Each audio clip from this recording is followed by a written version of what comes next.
Buenos días, José Alberto. Tenés el micrófono cerrado por si estás hablando.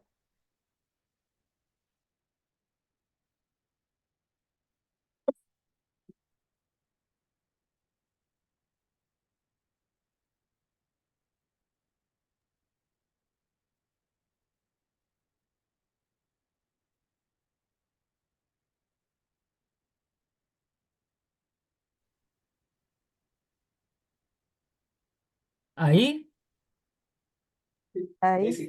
ahí sí, ya, correcto. Bien, buenos días a todos, que estén bien. Un gran saludo desde la ciudad de los Andes. El tema que voy a presentar hoy día no es un tema que se estudia en exclusiva en nuestra filosofía, sino que es un tema adyacente, agregado, pero sí constituye un pilar fundamental en el desarrollo espiritual. El tema es el pensamiento abstracto.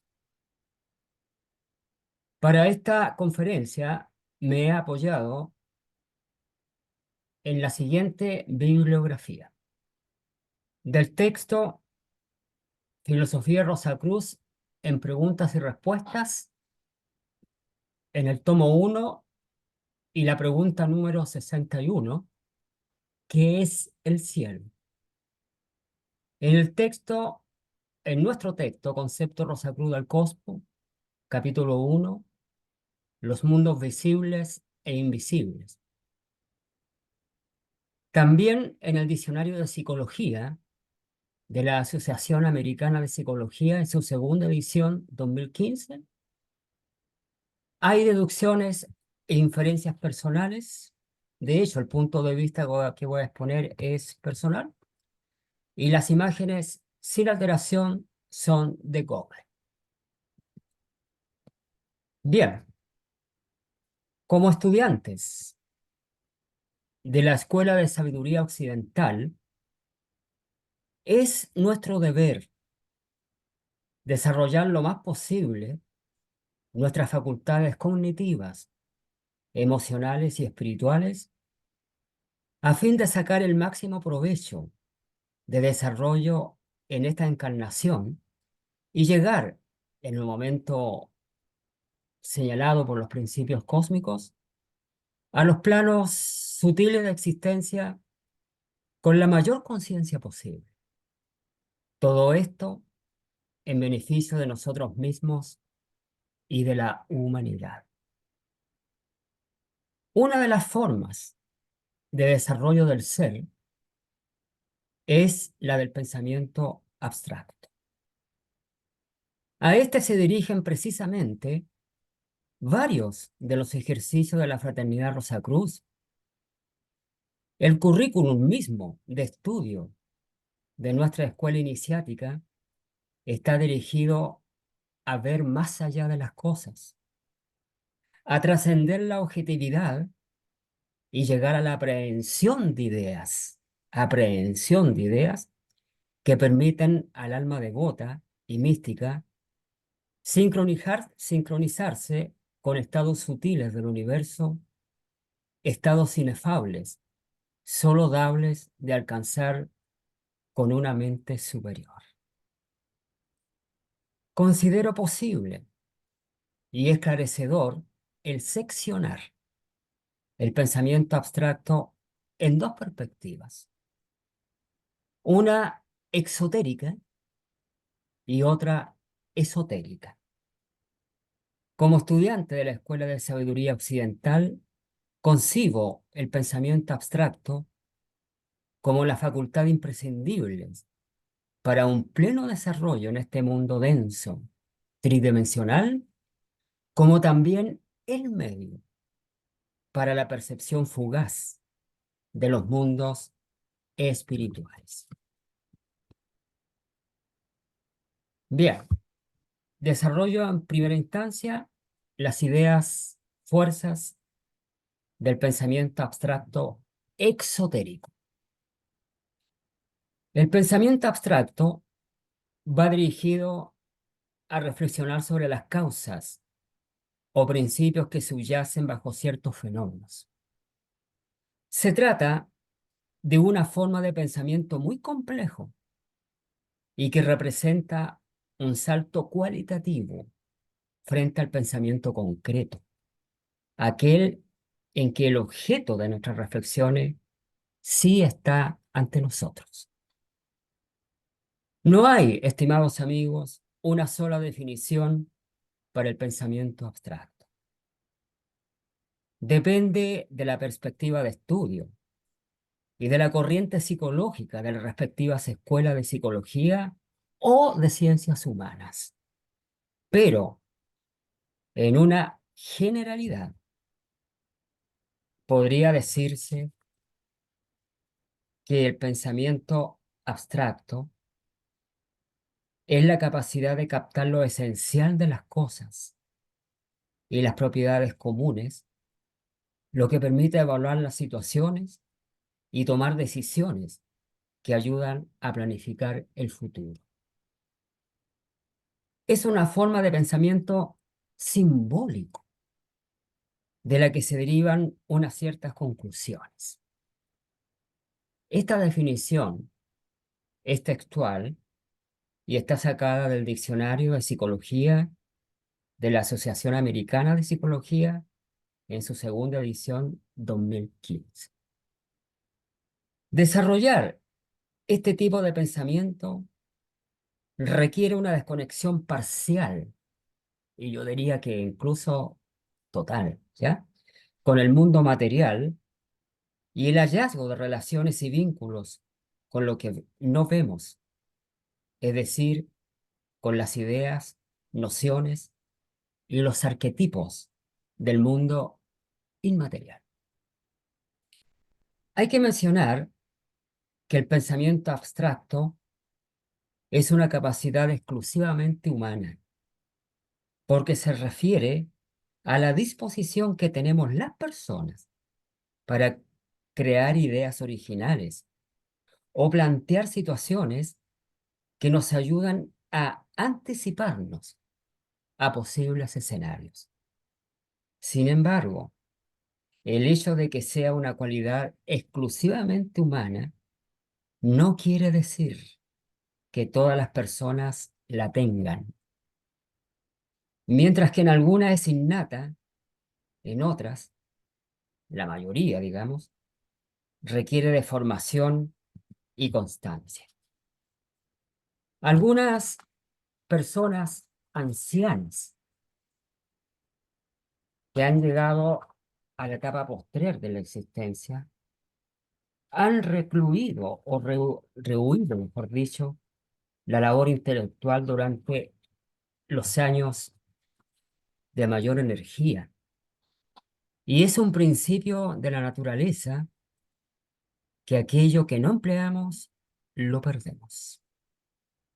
De ahí que experimentan progresivo deterioro en el cerebro, llegando a los años postreros de la existencia terrestre con un estado cognitivo y mental francamente deteriorado, incapaz de la mínima deducción o inferencia.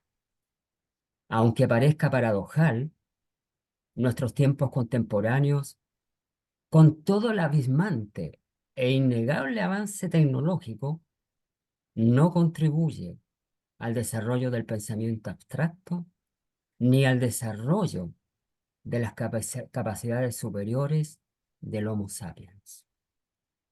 Por el contrario, encadena a grandes multitudes a una programación mental dirigida a determinados fines en un contexto de completa enajenación. Al respecto, y como fidedigna ilustración de esta condición, basta con observar a personas inmersas en contextos característicos de nuestra civilización, como por ejemplo el metro. No hay un mirarse a los ojos, No existe la percepción de la corporalidad.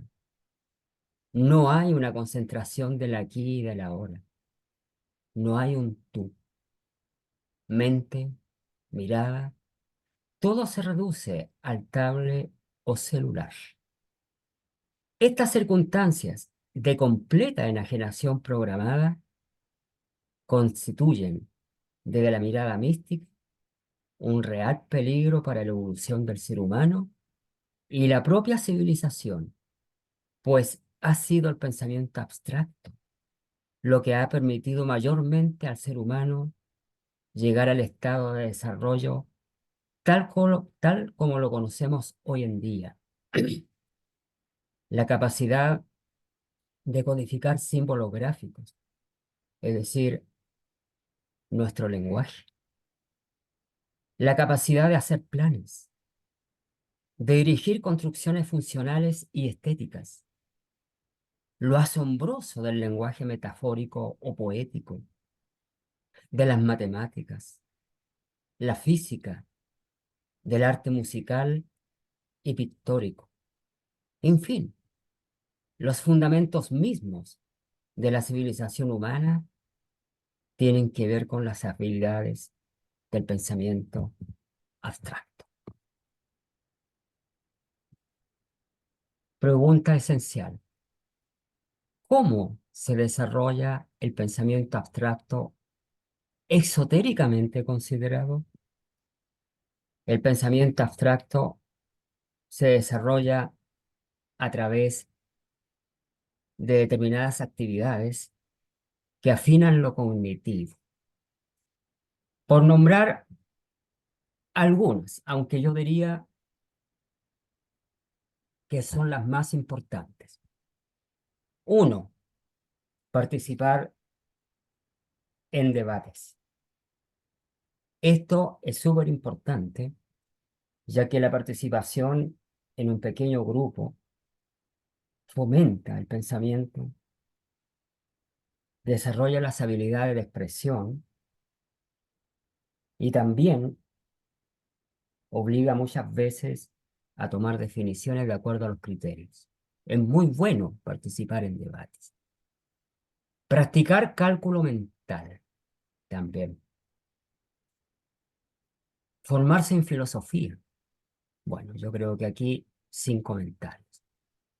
Cuatro, leer libros selectos con una actitud crítica que puede y debe incluir posiciones divergentes a lo expresado por el autor. Aquí nos encontramos con uno de los puntos cruciales y muy poco practicado en nuestra civilización actual. Leer libros no significa llenarse de contenidos, que yo leo a un autor y sí, estoy de acuerdo con él. Leo a otro, sí, también estoy de acuerdo con él. Ya, pero ¿cuál es mi actitud frente a eso? ¿Ya? Esto es muy importante. Y también lo coloqué con mayúscula, libros selectos, porque no todos los libros son dignos de leerse. Número 5, leer y analizar poemas, concentrándose en el lenguaje simbólico y la semántica. Esto también es súper importante. Leer poemas implica, ¿verdad? Otro código. Implica armonizarse con un simbolismo y una sensibilidad superiores. También hablo de los buenos poetas. 6, escribir a mano esforzándose por coordinar ideas, redactar. Están apareciendo algunos talleres para el público que es de redactar bajo la premisa de que esta capacidad de expresar las ideas por escrito ha acompañado al hombre por muchos milenios y se está perdiendo. Se está perdiendo por múltiples razones. ¿Ya? Número 7, estudiar alguna disciplina de cariz trascendental y cosmopolita.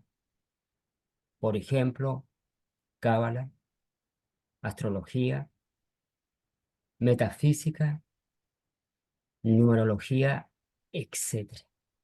Esto es muy importante y en el curso que tuvimos hace poco de astrología elemental con Jimena, lo manifestamos. Número 8, intentar comprender a cabalidad fórmulas universales de las ciencias derivadas de un supremo pensamiento abstracto. Por ejemplo, la ecuación de Albert Einstein o el teorema de Pitágoras, por nombrar algunos, ¿ya? Eh, Esto es súper importante porque al intentar comprender estas fórmulas, vamos a ampliar nuestra concepción y podemos llegar a deducciones realmente increíbles. Aquí en esta ilustración tenemos, ¿no?, la famosa ecuación del gran físico, que rompió con todo un paradigma y como tal es una conquista intelectual que cambió al mundo para siempre. Y aún en la actualidad no ha revelado todo su alcance e implicancias. Todavía hay mucho que descubrir en ella. En una palabra simple, esta fórmula grafica que la energía es igual a la masa por la velocidad de la luz al cuadrado.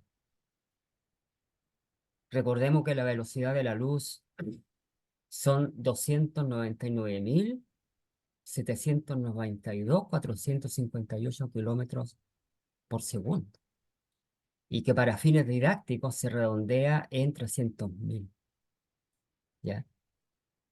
Esencialmente, esta fórmula muestra que la masa y la energía no son entidades separadas, sino manifestaciones de una misma realidad.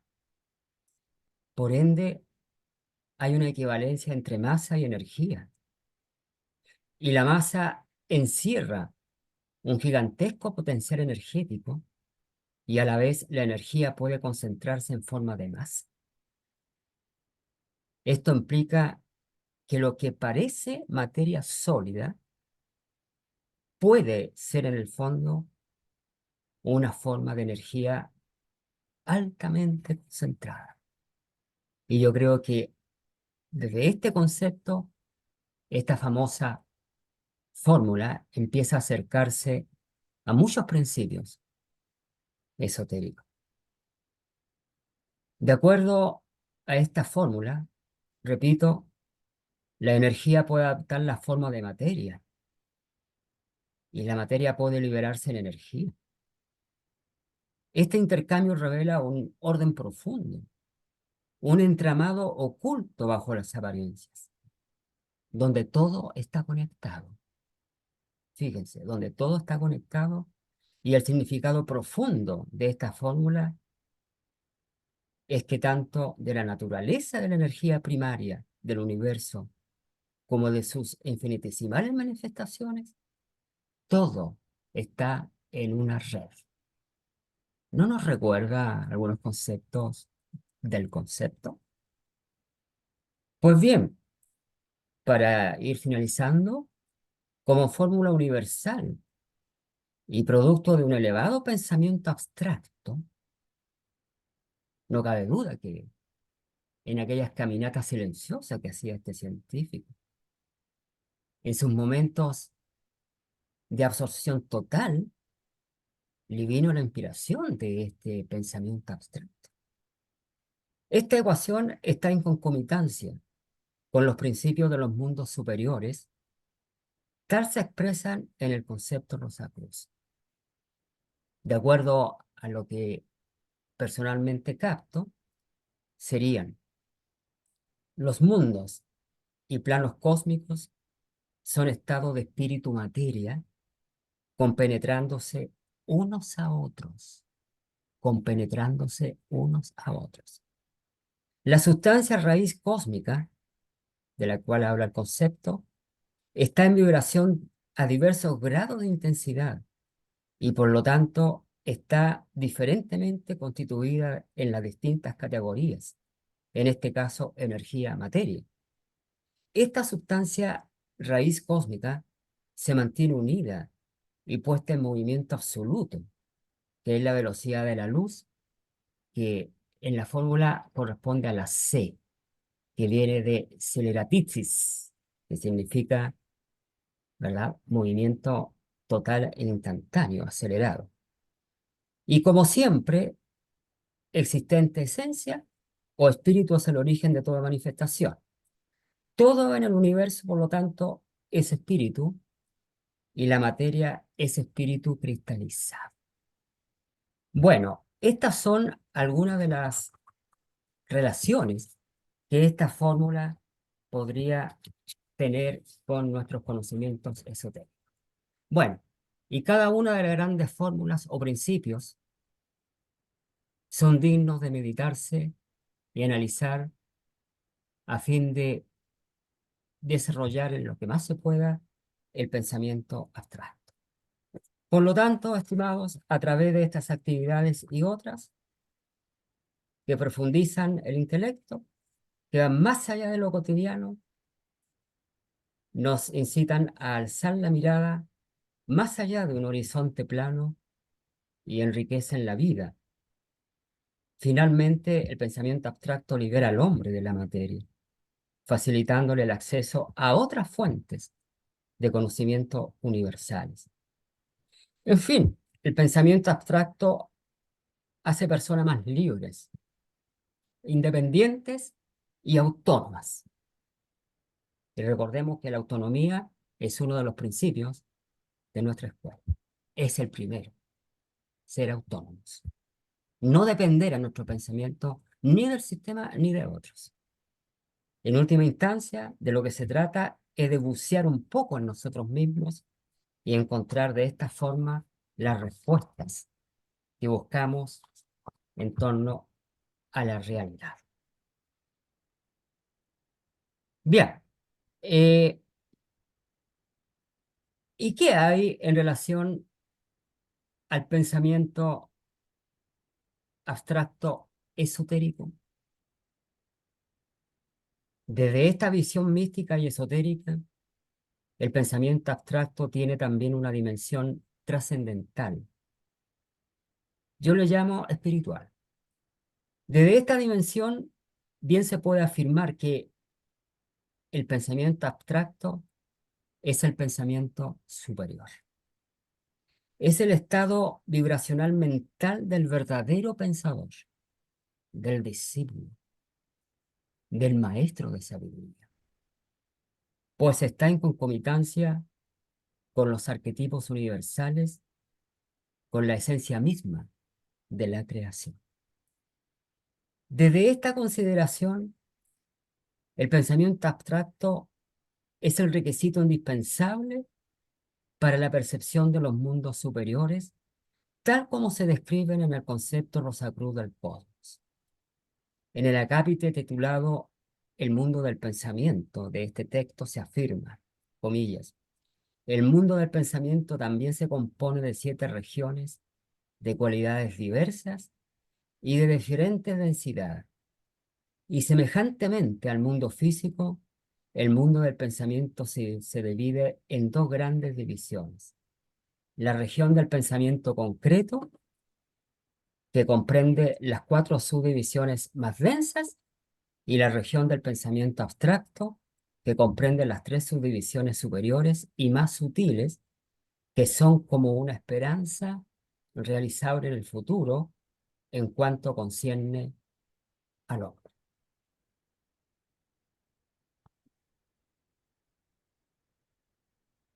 El gran filósofo Platón, uno de los intelectos supremos del pensamiento universal, en uno de sus escritos dice: el alma está clavada al cuerpo con placeres y dolores. Manifiesta así una dicotomía de origen. Nosotros, entes poseedores de un alma inmortal, vivimos sin duda en una dicotomía de percepción. Por un lado, en este mundo de sensaciones, vivimos en el reino de la conciencia objetiva por la fuerza de la necesidad muchas horas al día. Y nos resulta difícil mirar a los cielos con sus propósitos más nobles. En otras palabras, los instintos más finos y más sutiles de nuestro ser interno, que vienen del cósmico, son sofocados por la naturaleza de la vida que vivimos. Es una obligación que debemos a nosotros mismos, libertar nuestras ideas y conceptos por unos momentos cada día a fin de desapegarnos de las cosas del mundo físico y dirigir la mirada a las estrellas. Como aspirantes al misticismo cristiano, debemos proveer a nuestra conciencia la oportunidad de vagar por el universo y tratar de imaginar o visualizar su propósito e intento. Así, cuando volvamos a las cosas particulares de los asuntos mundanos, aunque sean agobiadoras, podremos dirigirlas más fácilmente por entender mejor su naturaleza y ordenamiento. Finalizo esta exposición diciéndoles, intentemos pues llegar a lo esencial de los fenómenos y cosas. Todo lo que estamos aquí lo hacemos. Dediquemos nuestra atención por un momento a las ideas del ser interno que ejercen un efecto elevado sobre el mundo que nos rodea. En nuestros momentos de quietud, elevemos la mente más allá del aquí y del ahora y con el paradigma del hombre o la mujer universales que debemos ser, pensemos en lo abstracto. Pensemos en los arquetipos, en la esencia detrás de las cosas. No es fácil lo que voy a mostrar a continuación, pero intentándolo se puede conseguir. Pensemos, por ejemplo, en la hermosura sin forma, en la hermosura sin forma. Pensemos, por ejemplo, en el amor, sin un objeto particular. Pensemos, por ejemplo, en la virtud sin recompensa. Pensemos, por ejemplo, en la sabiduría, libre de todo propósito aprovechable y utilitario.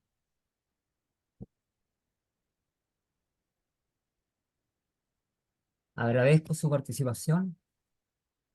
Espero que esta conferencia haya sido de vuestro agrado y los invito entonces a reflexionarla